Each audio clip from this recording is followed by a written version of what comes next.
Hey everybody, Panzer King here, back here in the Lion's Den. And tonight we're going to bring you our special confidential Axis strategy session. And I don't need to remind you, it's all top secret, right? So let's see what I have planned here in this top secret of places. And we can see right here we have our lineup of order of a sequence and what now the Germans control and the communists and so on and so forth. So yes, and we are in blackout conditions here in the Lion's Den, just because could be soon a British air raid over our midst. So I have set the reactor here to protect this this particular base here. So without further ado here, let's go over basically what Germany is planning here for the end of 1940 and possibly going into 1941 strategy briefly as well. Because the Americans are, they're coming. I think their income now is at $39, and well, it doesn't take much to get to 63. So that being said, basically, the Axis powers, myself, have to start thinking of what we can do to make that menace coming across the Atlantic and the Pacific a little bit less challenging for us. So what we'll do is we'll go over everything and discuss what your thoughts are. So I think it's prudent to probably go over the Axis powers and start with Germany first. And that's exactly what we're going to do here. It's what, July 1940 here. We'll just correct the income marker. This should be fairly accurate here on my own board. And then of course you can see all the technology we've developed. The other boards here may not be that accurate, sorry about that. But regardless, I'm more concerned about my board here. So basically right now, the advantages Germany has, it has improved factories and advanced artillery, which are fine right now, but they don't do me the most amazing good right at the moment. But I can start building advanced artillery, right? So that's a good thing to consider if we're going to be doing a few more attacks here in Europe, right? We're at 44 Reichsmarks, and you can see here our current view of the Atlantic theater right here is well, I've lost 5 submarines in total in the last few turns, in the last year of combat, but not to be unexpected. And the unfortunate thing is, we're playing against one of the best players this game has ever seen, right? So I got to give respect to the man. So right now, my U-boats in the Atlantic, what do you do with them, right? I kind of want to stay and get some easy kills. I could come here, but get close to maybe the Americans getting involved, and I'm coming up to the continent here. So that's a free one here. This one can stay here. It's also a free zone as well. Maybe bring this one out here. But of course, they can bring multiple planes in. How important is it to take that money off, or should we, attack the ships? Or do nothing, submerge and run away and, go down further south if we can, or outrun them or outrange them per se. But yeah, I'm not quite sure really what the best solution is to that right now. It's unfortunate that we lost our subs in the Med, but it is what it is. Now, interesting note, you might notice this die, and these two here. I'm going to start my German turn, and we're going to roll those just to see if the German subs got any hits, because unfortunately, I think Joey and probably all of us were a little bit confused on the rule set on that, but it makes sense that the German sub basically gets a hit back, because otherwise you'd always engage combat, right? Otherwise you would just die for nothing in a likely outcome, right? So anyways, but that's our Kriegsmarine right now, and we got to look here now in what Germany has. My plan was, well, let me back up here.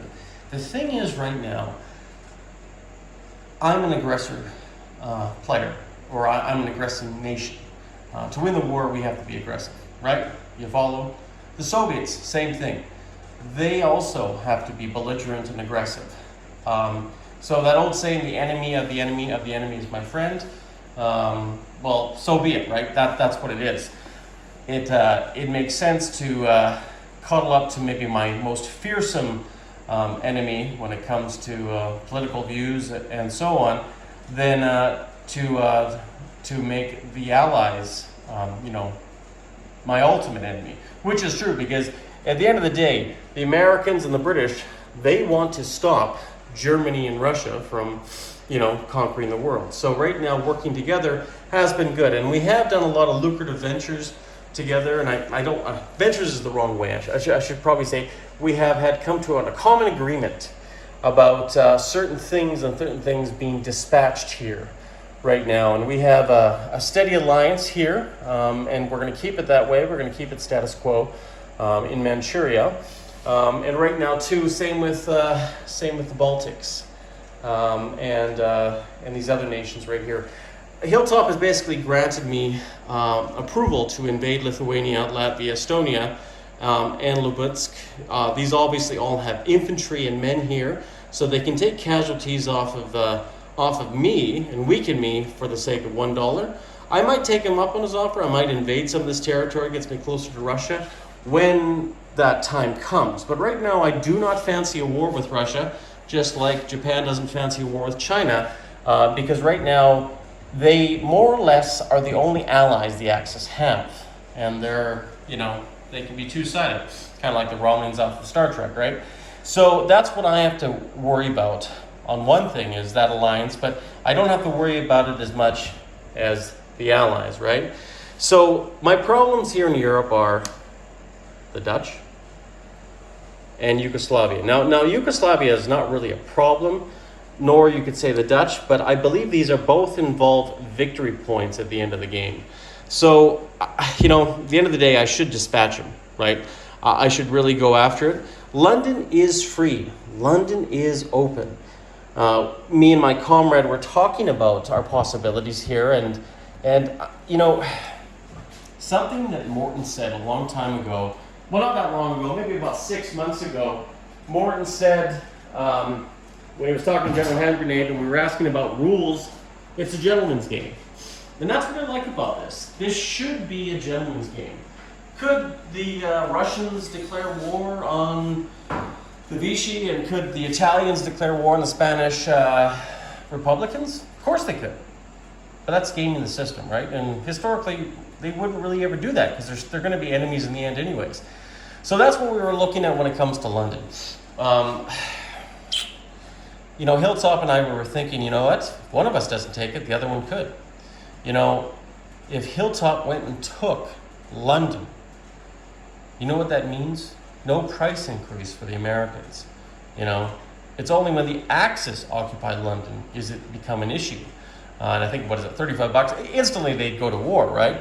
But if the Russians took over London, that would hamper everybody, and they would lose their capital. And of course, then it would have to go over to, I don't even know if it can go to Canada, being now it's its own thing, but it could go definitely down to South America or whatever. But that really messes up, especially if they can't retake it. But I was itching to try it because it'd be interesting to see a sea line, but a sea line where Russia is more favorable, right? But of course, then we could eliminate a common problem that Germany is having right now in the Atlantic, as we just talked about, with the U-boats suffering. Now, we've had our first and second happy time, but the problem is, will we get a third? So, that goes back to the buy here. Since we're playing the Canada War expansion, Germany has 2 more U-boats, right? Free. They're coming out this round. And this is where I have my tech all lined up. Mechanized, advanced submarines, long-range aircraft, strategic rockets, wartime economy, improved construction. That's what I want to do next round. But, that's the thing. If I could develop advanced submarines right here, then boom, maybe this buy might change that I planned out here, focusing more of an Air Force strike on a lot of our units and cleaning up the Netherlands, like getting some bigger hitters there, but maybe I could take one of these planes and lend lease it to the Vichy. That's a possible buy I'm thinking about. or even a transport, right? For to go down there, drop some men off to stop the Free French from gobbling stuff up, right? And that's the thing I gotta have fun about playing the Vichy, right? And then of course, you know, I could build artillery, or probably more likely advanced artillery, since I have the technology now. Another anti-aircraft gun, but maybe I don't have to worry about anti-aircraft guns, so that's probably not the best buy. Maybe another artillery, potentially, first strike option. And I want to complete the fortification in Paris. Like that's kind of my plan. But tell me what you guys think. I love hearing what you guys have a thought process right now, right? Because what right now, I mean, you probably have already seen it, is that there is kind of that alliance with Russia right now, because we have mutual aims. We don't have to agree with one another, but we can go after things we want, right? And you know, if the Allies get in the way, we'll tear them down, right? So as the viewer, you know that and you see that. I'm not obviously going to drop my guard here. You know, if they build something, I'll build something. You know, kind of a Cold War scenario, and that's probably the best way I want to play it for now, because like I say, it's my war, and I just want to have that old romantic thing. Okay, now, you know, and now it's coming up to 41 and the Germans invade Yugoslavia, you know, like a traditional war front, right? Where Germany gobbles up all the countries in Europe. And I can do that, hopefully, by keeping these guys away, keeping these guys out. I'm hoping for 2 or 3 more turns. It'd be nice if the Americans don't enter the war for 42, but who knows, right? That's the problem with wartime income, right? Because off the beaten trail here, Japan's gonna have to decide whether they want to do that surprise attack on these guys.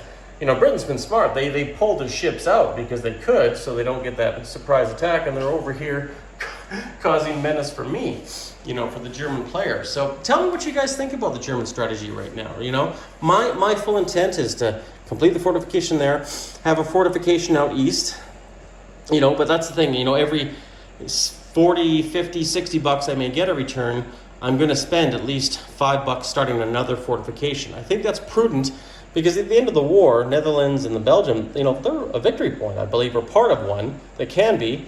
And, you know, if I lose one of those to the Americans, or a double landing with the British and the Americans, you know, I'm kind of hooped, right? So, but anyways, let's move on to the Japanese. Japanese, what did the Japanese do?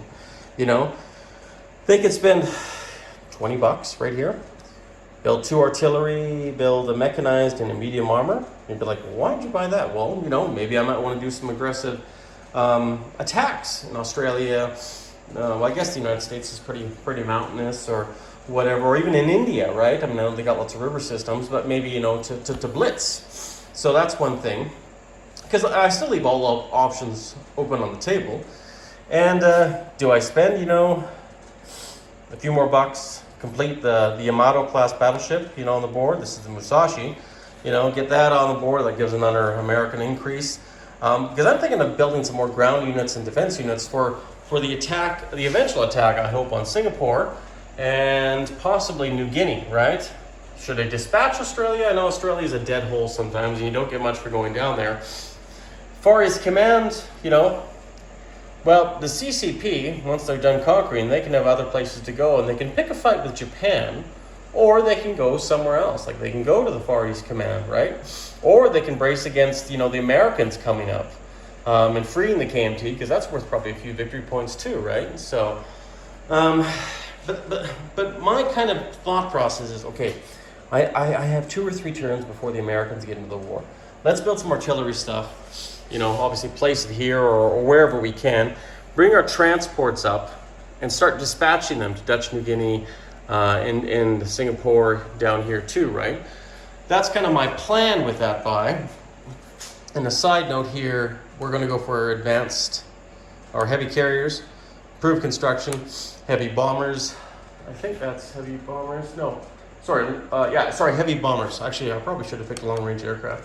I probably picked the wrong icon, and you know what? I'm going to fix that right now, because I think that's one thing we should develop. And heavy bombers is a 9, and that's a 7. So yeah, sorry. Anyways, but that's kind of Japan's thoughts right now, you know. And if you look at Manchuria is it's kind of safe right now. I mean, it's, you know, it's got stuff in it, right? Stuff that can do something with, right? And I'm slowly building forces up here, but I should start dispatching them somewhere else or get them ready for an attack on America. You know, like destroying their navy, taking the Hawaiian Islands, Philippines. You know, because if I strike, I got to strike fast, and maybe that means I have to build more destroyers. You know, I have a sizable fleet everywhere, and maybe some of these destroyers should get in a better position, as well as our destroyer force in the north there, right? You know, because I'd like to make 4 fleets. I'd like to have this as a fleet, 2 carrier groups as a fleet, maybe even split up these carriers to give air support somewhere else. And of course, having the Yamato. And when we go to war with the Americans, we're going to have those options of completing those 3 other light carriers, right? So, interesting, right? Interesting thought. Anyways, yeah.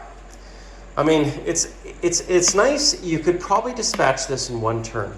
Then it's done. It's gone. Australia, you don't have to worry about it. But, you know, Far East Command, you know, I can possibly work with the Russians and the Chinese to dispatch the Far East Command. Because then that makes the Allies, they have to fight on another front. For me, right? You know, like, I mean, obviously the Russians will benefit from it, but then it takes the pressure off of Europe and Japan, like with the Americans, and also maybe even Italy. I mean, I don't know when we're going to get Italy into the war, and I guess we should probably move on with Italy next. Is the simple fact is that Italy's going to be completing the fortification. What do they spend their $11 on?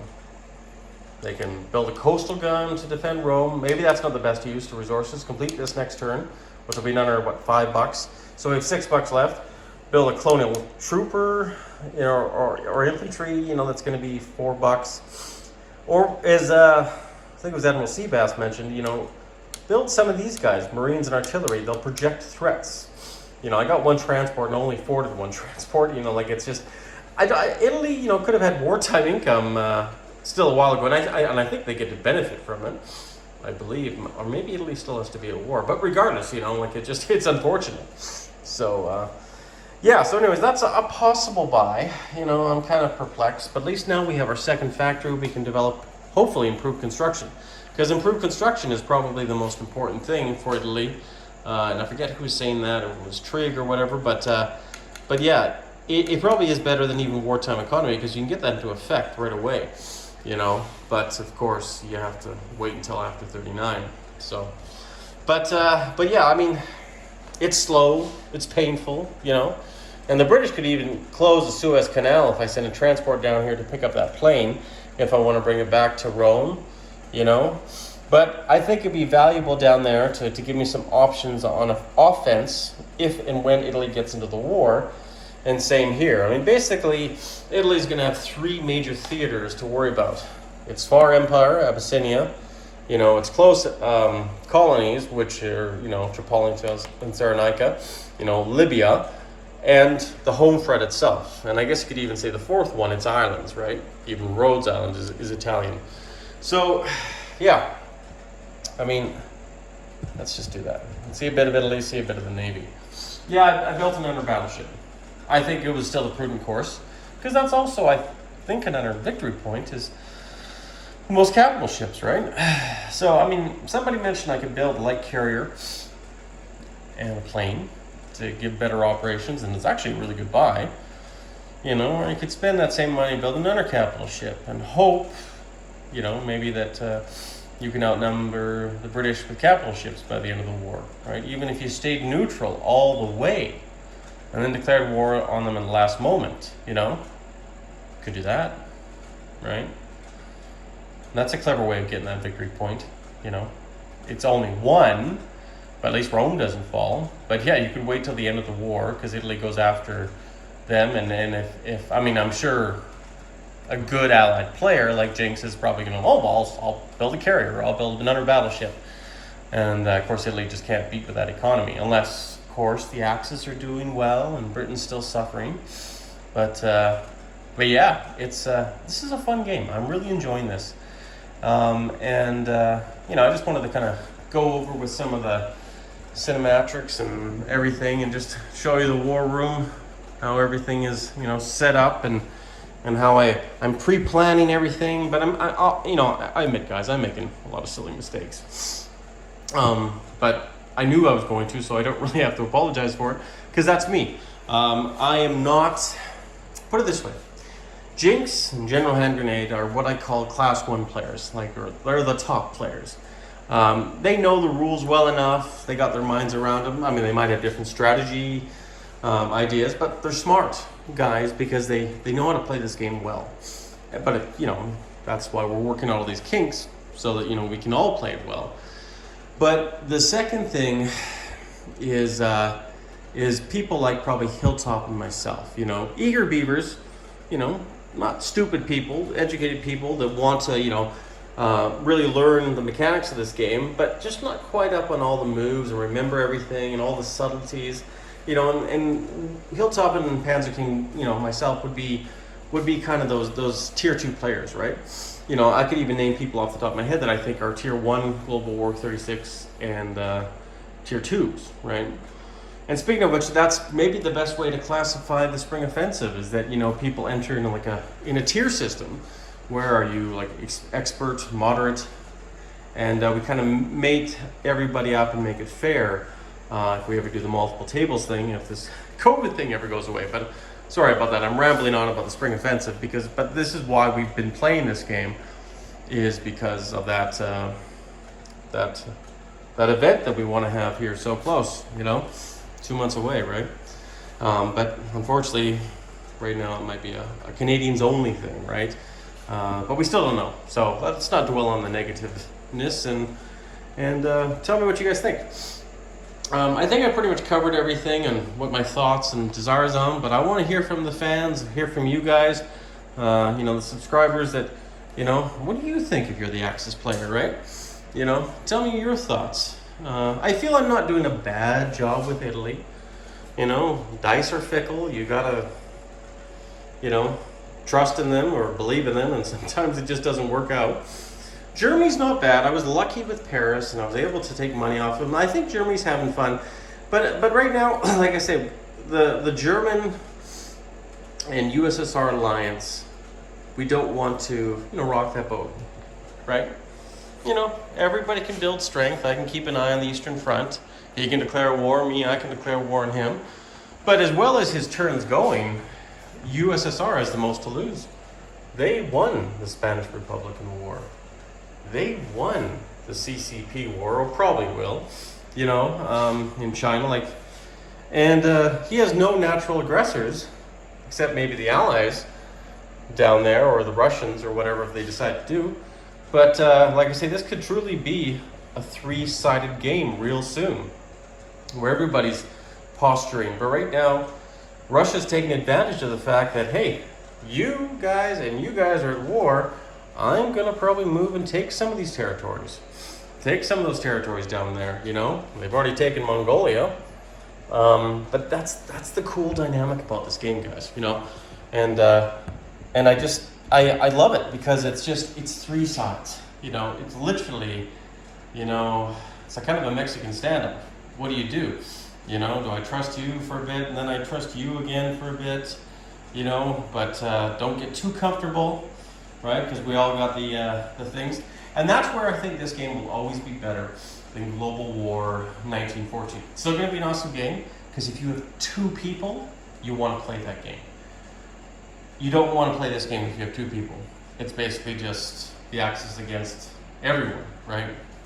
And that's why I think if you ever have 3 dedicated people in this game, this is what brings out the love of this, the strategy, the talks, And I know you guys appreciate all the small details I've made in the war room here, but it's a love of passion. And I may not have the best military mind in this or the best mathematical mind, but that's why we're sharing all these little war plans or ideas, or just even commentaries of what we all think this war should look like, right? I'm a romantic. I want to take Greece as the Germans. I want to put paratroopers down in Crete. Just to say I did it in this epic board game, right? It's just fun. You get to create the war as you wanted, or hopefully, and you play it at your own timeline, right? Ironically, will I be at war with these guys and these guys at the same time, just like the Second World War, right? So I don't know. We'll see. Anyways, I'm going to let you guys be tonight. Hopefully that you enjoyed this little talk, and we will see you guys soon for Germany's 9.1 turn coming up real soon. And any advice you get out here quickly, I might take to consideration. Cheers, everybody. Panzer King in the Lion's Den. You guys all stay classy.